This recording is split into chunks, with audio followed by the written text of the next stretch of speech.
व्यवहार एक ऐसा दर्पण होता है जिसमें आपके संस्कार और आपका जो अहंकार है वो साफ दिखाई देता है। और आपकी जो प्रतिभा है वो आपको हमेशा शीर्ष तक पहुंचाती है। लेकिन आपका जो व्यवहार है वह सिद्ध करता है कि आप वहां कब तक रहेंगे, कब तक वहां आप स्थापित रहेंगे। नमस्कार प्यारे बच्चों। देखो, आज की जो अपडेट है DSSS, ये कभी कभी यदा कदा कभी हफ्ता 10 दिन में एक बार एक वीडियो बनाता हूँ जिसमें थोड़ा सा कुछ ऑथेंटिक मुझे जानकारी होती है। उसके बाद ही एक वीडियो में लगभग एवरेज हफ्ता 10 दिन 15 दिन बाद एक वीडियो बनाता हूँ। तो यहाँ यहाँ एक जानकारी निकल के आई है, उस पर हम थोड़ी सी डिस्कस करेंगे। एक 2025 में जो आपके लगभग 1180 पदों पर आपके जो फॉर्म भरे गए हैं, ठीक है, उनका एग्जाम कब तक होने वाला है, कितने फॉर्म फिलअप हुए, कितना कंपटीशन रहने वाला है, और एक नई भर्ती PRT की जहां थोड़ी सी सुगबुगाहट है कि आपकी एक नई भर्ती संभवतः आ सकती है। ठीक है, वो PRT की। इस वीडियो में हम केवल PRT पर ही थोड़ा सा संक्षिप्त में बिल्कुल टू द पॉइंट बातें करेंगे, डिस्कस करेंगे। देखो, सबसे पहले हम बात करते हैं जो DSSS क्या है, दिल्ली सबऑर्डिनेट सर्विस सिलेक्शन जो बोर्ड है DSSB, जो एग्जाम कंडक्ट करवाता है दिल्ली की बोर्ड का। ठीक है, तो दिल्ली के जितने भी अध्यापक के या फिर नॉन टीचिंग के जितने पदों पर जो एग्जाम कंडक्ट कराता है वो है एक बहुत बड़ी संस्था DSSB। हालांकि बात कर रहे हैं हम PRT की, तो दिल्ली में 3 प्रकार की संस्थाएं हैं। एक तो DOE है, डॉक्टरेट ऑफ एजुकेशन है। ठीक है, एक उसके बाद MCD है और एक NDMC है। तो फिलहाल फिलहाल जो हमारे ये तीनों संस्थाएं हैं, देखो, यदि इनका एडवर्टाइजमेंट नंबर सेम होता है तो एग्जाम सभी का सेम होता है। यदि एडवर्टाइजमेंट अलग अलग होता है तो जाहिर सी बात है एग्जाम अलग अलग होता है। तो फिलहाल फिलहाल जो DOE और NDMC ने मिलकर के 1180 पदों पर आपका जो नोटिफिकेशन आया था, बच्चों ने फॉर्म भरे हैं। इसमें शायद 1055 तो है, ये तो है DOE के तहत, और शायद 125 है मेरे ख्याल से NDMC। तो ऐसे ये 1180 के लगभग आपकी जो वैकेंसीज आई थी। तो अब हम बात करते हैं, सबसे पहली जो बात है, देखो, सबसे पहली जो बात है, चूंकि इन दोनों का एडवर्टाइजमेंट नंबर सेम है, संख्या सेम है, 800 बटे कुछ ऐसे कुछ है, तो इनका एग्जाम तो एक साथ ही होना है, इसमें नो डाउट। बात करें MCD की, देखो क्या होता है एग्जाम दिल्ली में कैसे होता है। एग्जाम दिल्ली में कैसे होता है, वो एग्जाम ऐसे होता है कि यहाँ जितने भी रिक्वायरमेंट होती है अध्यापकों की इन तीनों में, तो ये अपना जो भी खाली पदों का ब्यौरा जो जिसको हम रिक्विजेशन बोलते हैं, वो DSSB को भेजती है। उसके बाद DSSB फिर एग्जाम कंडक्ट करवाती है, वो जो भी प्रक्रियाएं हैं, जो भी फॉर्मेलिटीज है, वो सारी पूरी होती है। तो यहाँ MCD में सभी को पता है कि ए लॉट ऑफ नंबर जो सीटें हैं वैकेंट हैं PRT की। MCD में बहुत से अध्यापकों की रिक्वायरमेंट है, लेकिन इन्होंने अपनी रिक्विजेशन DSSB को नहीं भेजी है।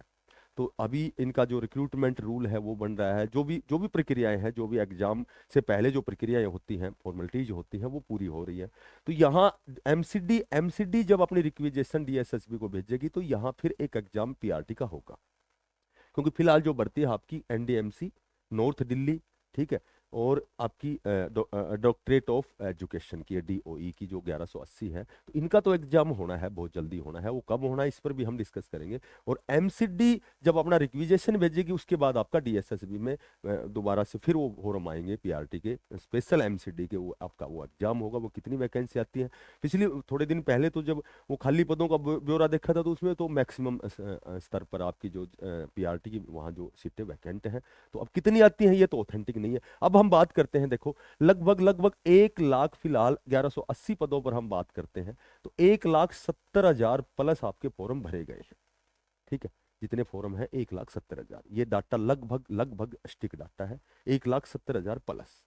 अच्छा, अब हम बात करते हैं, इसमें से 95 जो हजार हैं वो रिजर्व कैटेगरी के जर्नल के हैं, 25,000 लगभग OBC के। अब लगभग मैं इसलिए बोल रहा हूँ कि 1,500 ऊपर नीचे, 25,000 के लमसम अप्रोक्सीमेटली लगा लो आप, आपकी OBC के हैं, मैंने नोट किए थे। 39,000 के लगभग आपके SC कैंडिडेट के जो फॉर्म फिलअप हुए थे, लगभग 5,500 के लगभग ST, ठीक है, और उसके बाद लगभग 10,000 के अप्रोक्सीमेटली EWS के। तो ये लगभग डाटा जो है वो अप्रोक्सीमेटली बात करें 1,70,000 के लगभग।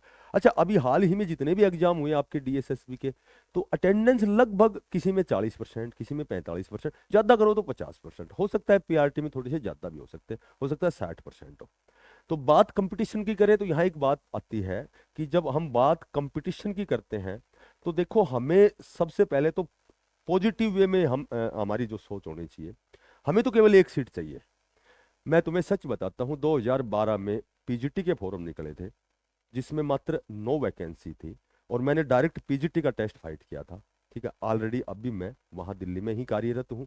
तो मैं आपको बताता हूँ, वहाँ कट ऑफ बहुत हाई फाई नहीं होती है। वहाँ केवल आपके पास बेसिक नॉलेज होनी चाहिए, प्लस आपकी पढ़ाई के प्रति कंटिन्यूटी होनी चाहिए। लगातार आप मतलब जारी रखें तैयारी को, जो जैसा भी आप अपने अकॉर्डिंग देखो। एक तो कई बार तो ऐसा भी देखा गया कि भाई ये टाइम टेबल होना चाहिए, ऐसे हमें पढ़ना चाहिए, 2 घंटे हिंदी पढ़े, 3 घंटे। ऐसा कुछ नहीं होता है। टाइम टेबल ये सिर्फ अनावश्यक बातें हैं। टाइम टेबल आप अपने अकॉर्डिंग बनाएंगे, क्योंकि हर मानव की, बच्चे की, सभी का जो स्वभाव है, उसकी जो प्रकृति है, प्रवृत्ति है, वो सभी की अलग अलग होती है। सभी की अलग अलग रुचियां होती हैं। ठीक है, कोई रात को लेट तक पढ़ सकता है, कोई सुबह बहुत जल्दी उठ सकता है, कोई रात को खाना खाते ही सोता है, सुबह 3-4 बजे उठ जाता है। कई ऐसे हैं जो रात को 2-2 बजे तक पढ़ते हैं, लेकिन सुबह वो 10-10 बजे तक नहीं उठते। तो ये सब की अलग अलग वो टाइम टेबल होता है। इसमें कोई किसी प्रकार का हस्तक्षेप नहीं होता कि भाई ये आपका टाइम टेबल होना चाहिए, ऐसे आपको पढ़ना, ऐसा। ये तो बेबुनियादी बातें हैं। ये अनर्गल और जैसे सही बातें नहीं है। वो अपने अकॉर्डिंग आपको टाइम टेबल बनाना है। लेकिन कंपटीशन का मतलब ये होता है, कंपटीशन का मतलब ये होता है कि आपको केवल एक सीट चाहिए। चाहे 150 में से एक बंदा लगना है, 120 में से एक लगना है। लेकिन इसमें इसमें 1,70,000 में यदि 50% भी जाते हैं, तो ये तो लगभग लगभग कितने हो गए? 85,000 के लगभग हो गए, 90,000 हो गए। ठीक है, 1 लाख हो गई, कितने भी। वो तो देखो भविष्य की बातें हैं। लेकिन उनमें से लगभग लगभग जितने बच्चे वहां अटेंड हुए हैं, जिन्होंने एग्जाम दिया है, लगभग लगभग उसमें से 60 से 70% बच्चे तो बिल्कुल नॉर्मल होते हैं, नए बच्चे होते हैं। या ये कह सकते हैं कि वो तैयारी कम करते हैं लेकिन दिखावा ज्यादा करते हैं। लेकिन असली जो तैयारी वाले जो बच्चे होते हैं ना, वो मुश्किल से 10 से 15% होते हैं, 20% होते हैं, जहां तक मेरा मानना है। क्योंकि मैंने बहुत लंबे समय तक कोचिंग सेंटर चलाया, कम से कम 14-15 साल। ठीक है, उसके बाद मैं अब 2012 से दिल्ली में भी हूँ, पढ़ा रहा हूँ लगातार, प्रवक्ता के पद पर कार्यरत हूँ। तो कहने का मेरा मतलब ये है कि मैं आपको बताता हूँ कि तैयारी करने वाले 10 से 15% होते हैं। तो 10 से 15% जब आपके तैयारी वाले होते हैं, तो आप समझ सकते हैं कि आपको उनसे थोड़ा सा अपनी आउटस्टैंडिंग बढ़ाने के लिए आपको प्रयास ज्यादा करना पड़ेगा।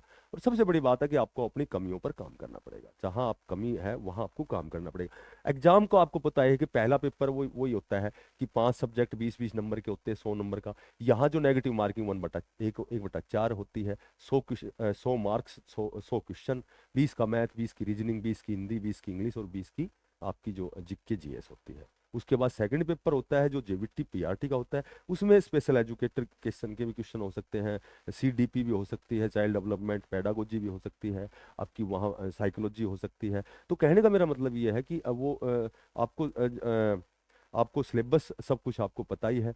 सिलेबस आपके पास है, इसमें ज़्यादा लंबा खींचने से फायदा नहीं है। तो आपको केवल अपना प्रयास करना है। रही बात आपकी एग्जाम की यदि हम बात करते हैं, तो आपका एग्जाम में भी जो आपका पीआरटी का सबसे पहले एग्जाम होगा, जो टीजीटी पीजीटी, सबसे पहले आपका पीआरटी का एग्जाम होना है, क्योंकि सबसे बहुत ज़्यादा रिक्वायरमेंट है पीआरटी की।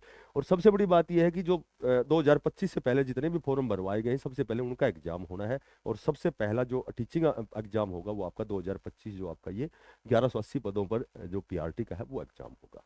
तो केवल देखो दिखाओं पर ना जाएं, किसी प्रकार के हर प्रकार के कंफ्यूजन से बचें, भ्रमित ना हो। सिर्फ मेहनत एक ऐसी है जो हमको सबसे ऊपर दिखाती है। दुनिया को जीतने के लिए केवल हमारे पास ज्ञान, हमारी मेहनत, हमारी निष्ठा, हमारी साधना, ठीक है, हमारा कठिन प्रयास, कठोर प्रयास और संकल्प कृत होकर इस अर्जुन की तरह चिड़िया की जैसे आंख दिखाई देती थी, ऐसे आपको केवल ये एग्जाम दिखाई देना चाहिए। Sure and certain you are success. तो जो भी साथी नए हैं, चैनल को जरूर सब्सक्राइब करना, इसको ज्यादा से ज्यादा शेयर करना। फिर मिलते हैं नई अपडेट के साथ। तब तक के लिए बेस्ट ऑफ लक, सभी को धन्यवाद।